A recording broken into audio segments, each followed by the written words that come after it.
Iranian students burned U.S. flags and chanted anti-American slogans outside the former U.S. embassy in Tehran on Wednesday.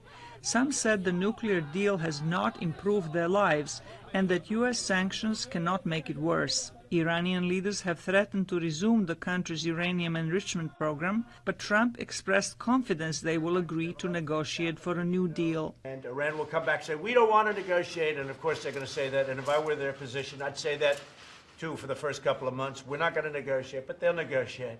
Some analysts say Iran could indeed agree to discuss a new agreement because its leadership is weaker now than it was in 2009 when it began negotiations for the current deal.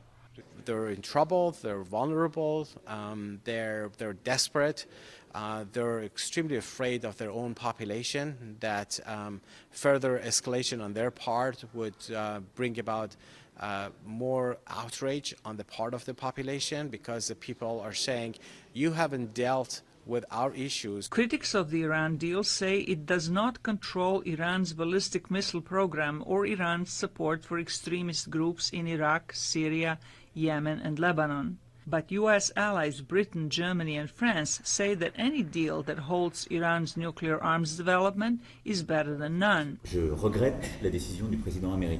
I regret the decision of the American president. I think it is a mistake, and that's why we Europeans have decided, and we said it again last night, to remain in the 2015 accord, as I had the opportunity earlier to remind Iranian President Hassan Rouhani. This deal, we negotiated it, we signed it, and it is the best way to control Iranian defense nuclear activity until 2025. Questions have also been raised about the United States' credibility in the upcoming negotiations with North Korea on dismantling its nuclear program.